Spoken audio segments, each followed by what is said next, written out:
రానున్న అసెంబ్లీ ఎన్నికల్లో తెలంగాణ రాష్ట్రానికి వెళ్లి రేవంత్ రెడ్డిని ఓడించి తీరుతా అని ప్రశాంత్ కిషోర్ అన్నారు. అప్పుడు ఆయనను వారి పార్టీ అగ్రనేత రాహుల్ గాంధీ కానీ ప్రధానమంత్రి నరేంద్ర మోదీ కానీ కాపాడలేరని వ్యాఖ్యానించారు. బీజేపీ, టీడీపీ ఇలా అన్ని పార్టీలు తిరిగి అతి కష్టం మీద ఒకసారి ముఖ్యమంత్రి అయ్యారని, మరోసారి ఆయన గెలవరని జోసెన్ చెప్పారు. బీహార్ ప్రజల డిఎన్ఏ తెలంగాణ ప్రజల డిఎన్ఏ కంటే తక్కువ అని రేవంత్ రెడ్డి విమర్శించారని గుర్తు చేశారు. అలాంటి వ్యక్తి ఢిల్లీకి వచ్చి సహాయం చేయమని తనను 3 సార్లు ఎందుకు అడిగారో చెప్పాలని ప్రశ్నించారు. వచ్చే ఎన్నికల్లో రేవంత్ రెడ్డిని ఓడించేందుకు తాను ఏ అవకాశాన్ని వదిలిపెట్టనని స్పష్టం చేశారు. రేవంత్ రెడ్డి ముఖ్యమంత్రి అయ్యాక అహంకారంతో బీహారీలను అవమానించేలా మాట్లాడారని మండిపడ్డారు. जो है ये पहले भाजपा में थे, टीडीपी में, फिर कांग्रेस में आए, अध्यक्ष बने। अध्यक्ष बना तो हमारे यहाँ के दरबार लगाते थे कि भैया हमारी मदद कीजिए तेलंगाना में। 1 बार नहीं, 2 बार नहीं, 3 बार आके दिल्ली हमसे रिक्वेस्ट करने, हमने मदद नहीं की, लेकिन वो अपने से बन गए हैं। अभी जुमा पहली बार मुख्यमंत्री बने हैं।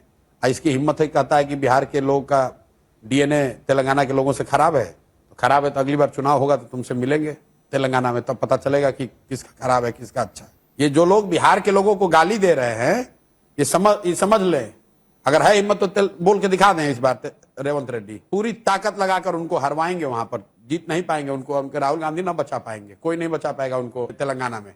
बिहार के लोगों को गाली दोगे और वहां पर राजनीति करोगे। हम गाली दे रहे हैं किसी को? बिहार के लोगों ने तुम्हारा खेत काटा है, क्या गाली दे रहे हो बिहार के लोगों को? और गाली दोगे तुम यहाँ के घूमोगे, यहां घूमोगे तो हम यहीं रुकने वाले नहीं, तुम्हारे तेलंगाना में आकर तुमको हराएंगे। భారత సైన్యాధిపతి జనరల్ ఉపేంద్ర ద్వివేది పాకిస్తాన్కు అత్యంత తీవ్రమైన హెచ్చరికలు జారీ చేశారు. సీమాంతర ఉగ్రవాదాన్ని అరికట్టకపోతే పాకిస్తాన్ను ప్రపంచ పటం నుంచే లేకుండా చేస్తామని ఘాటుగా వ్యాఖ్యానించారు. దేవుడి అనుమతి ఉంటే అలాంటి అవకాశం త్వరలోనే లభిస్తుందని ఆయన చేసిన వ్యాఖ్యలు ప్రాధాన్యత సంతరించుకున్నాయి. రాజస్థాన్లోని అనూప్గఢ్లో ఉన్న ఆర్మీ పోస్టును సందర్శించిన సందర్భంగా ఆయన సైనికులను ఉద్దేశించి మాట్లాడారు. ఈసారి తాము గతంలోలా సంయమనం పాటించబోమని స్పష్టం చేశారు. ఆపరేషన్ సింధూర్ 1.0లో ఉన్నట్లుగా కాకుండా ఆపరేషన్ సింధూర్ 2.0లో పాకిస్తాన్పై మరింత తీవ్రమైన చర్యలు ఉంటాయని ఆయన హెచ్చరించారు. देश पूरी तैयारी के साथ है और इस पर वो संयम नहीं रखेगा जो सिंदूर 1.0 में हमने संयम रखा। इस बार हम आगे की कार्रवाई करेंगे और कुछ ऐसी कार्रवाई करेंगे कि हो सकता है पाकिस्तान को सोचना पड़े कि उसे इतिहास में, भूगोल में रहना है कि नहीं रहना है।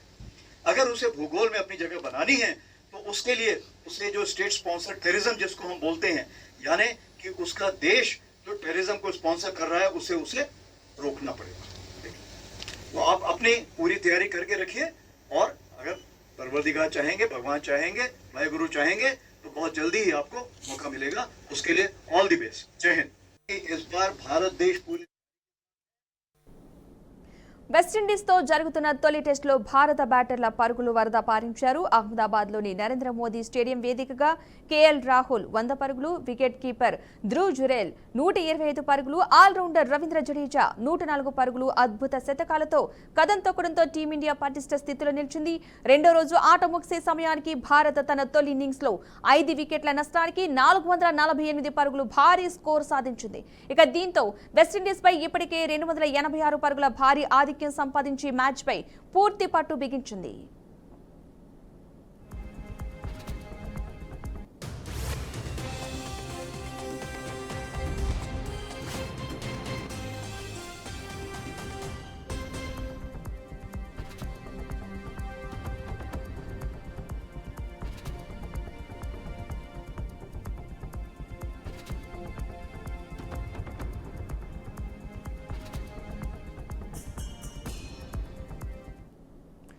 వెస్టిండీస్ తో జరుగుతున్న తొలి టెస్టులో భారత బ్యాటర్లు పరుగుల వరద పారించారు. అహ్మదాబాద్లోని నరేంద్ర మోదీ స్టేడియం వేదికగా కేఎల్ రాహుల్ 100 పరుగులు, వికెట్ కీపర్ ధ్రువ్ జురేల్ 125 పరుగులు, ఆల్రౌండర్ రవీంద్ర జడేజా 104 పరుగుల అద్భుత శతకాలతో కదం తొక్కడంతో టీమిండియా పటిష్ట స్థితిలో నిలిచింది. రెండో రోజు ఆట ముగిసే సమయానికి భారత్ తన తొలి ఇన్నింగ్స్ లో 5 వికెట్ల నష్టానికి 448 పరుగుల భారీ స్కోర్ సాధించింది.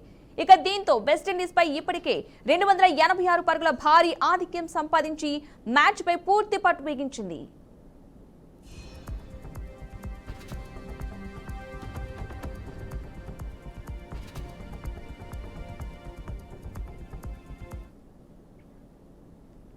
ఎన్టీఆర్ జిల్లా వేములపల్లి గ్రామంలో విషాద ఘటన చోటు చేసుకుంది. కీర్తన అనే బాలిక బట్టలు ఉతకడానికి వెళ్లి ప్రమాదవశాత్తు గ్రామంలోని మునేటిలో పడి గల్లంతైంది. గుమ్మడిదూరు గ్రామానికి చెందిన కీర్తన దసరా పండుగ కోసం తన బంధువుల ఇంటికి వచ్చినట్లు సమాచారం. ఘటనా స్థలానికి చేరుకున్న పోలీసులు స్థానిక జాలర్ల సహాయంతో గాలింపు చర్యలు చేపట్టారు. గంటలు గడిచినప్పటికీ బాలిక ఆచూకీ లభించకపోవడంతో కుటుంబ సభ్యులు స్థానికులు తీవ్ర ఆందోళన వ్యక్తం చేశారు.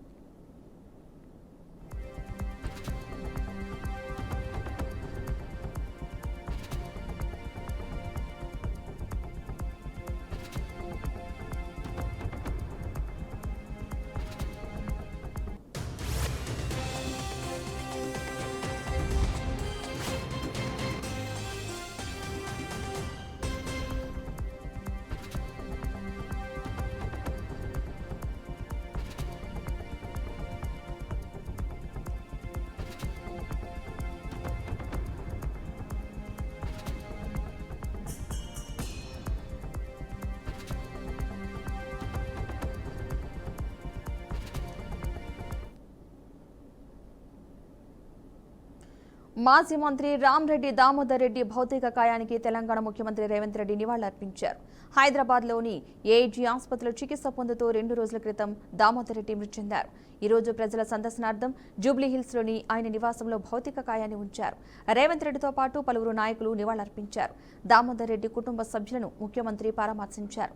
ముఖ్యమంత్రి సలహాదారు వేం నరేందర్ రెడ్డి, రైతు కమిషన్ చైర్మన్ కోదండరెడ్డి కూడా నివాళులర్పించారు.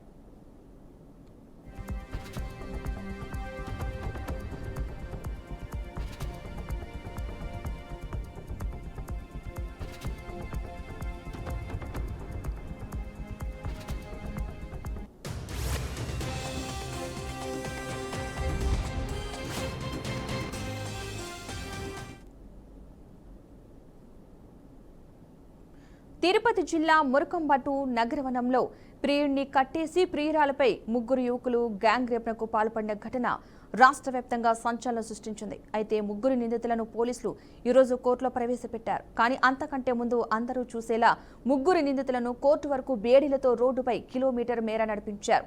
ఈ దృశ్యాలను చూసిన జనం పోలీసులను మెచ్చుకున్నారు. నిందితులకు ఇలాంటి శాస్తే జరగాల్సిందేనని అన్నారు. కోర్టు కూడా కఠిన శిక్ష అమలు చేయాలని అభిప్రాయం వ్యక్తం చేశారు. ఎవరైనా అమ్మాయిల జోలికి వెళ్తే వారికి కఠినంగా శిక్షలు ఉంటాయని తెలియజేసే కార్యక్రమంలోనే ఈ విధంగా వారిని రోడ్డు వెంబడి నడిపించి తీసుకువెళ్లినట్లు పోలీసులు తెలిపారు. ఈ ఘటనలో బాలిక స్నేహితుడు ఇచ్చిన ఫిర్యాదు మేరకు కేసు నమోదు చేశామని 3 నిందితులను అరెస్ట్ చేశామని తెలిపారు.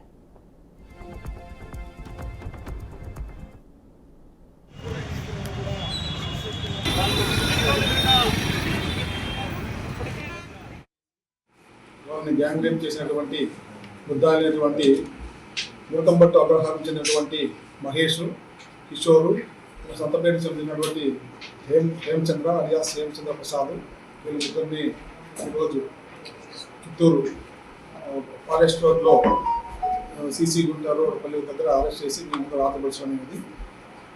వీరి యొక్క నేర ప్రవృత్తి నేపథ్యం ఏమంటే, ఎక్కడైనా అమ్మాయిలు ప్రేమ జంటలు ఒంటరిగా కనిపిస్తే వాళ్ళు వెంటపడము, వాళ్ళ ఫోటోలు తీసుకోవడము, వాళ్ళ వీడియోలు తీసుకోవడం, వాళ్ళు గోప్యతగా ఉన్నటువంటి వీడియోలు తీసుకోవడం, వాటి ఆధారంగా వాళ్ళని బెదిరించడము, వాళ్ళతో ఏదైనా నగలు లాక్కోవడము, అవసరమైతే వాళ్ళని సెక్సువల్గా దోపిడీ చేయడము, ఇది వీళ్ళ యొక్క నేర ప్రవృత్తి. ఆ విధంగానే పోయిన నెల 25వ తారీఖున ఒక అర్జెంట్ మన నగరం పార్కులో, పెనుమూరు క్రాస్ నగర పార్కులో వాళ్ళు కాలక్షేపం కోసం ఏంటంటే, వీరు ఆ సమయానికి అక్కడికి వెళ్ళి వాళ్ళిద్దరూ ఒంటరిగా ఉన్నది గమనించి చంద్ర ఆ అబ్బాయిని డిటైన్ చేస్తాడు. మహేష్, కిషోర్ ఆ అమ్మాయిని దగ్గరలో ఉన్నటువంటి చెట్ల పొదల్లోకి తీసుకెళ్ళి ఒకరి తర్వాత ఒకరు రేప్ చేస్తారు. తర్వాత మనం కేసు నమోదు చేసి ఈరోజు దర్యాప్తులో భాగంగా అన్ని సాక్ష్యాలు సేకరించి ఈరోజు వాళ్ళని అరెస్ట్. ఇకివి bulletin updates. Keep watching BRK news Telugu సత్తా.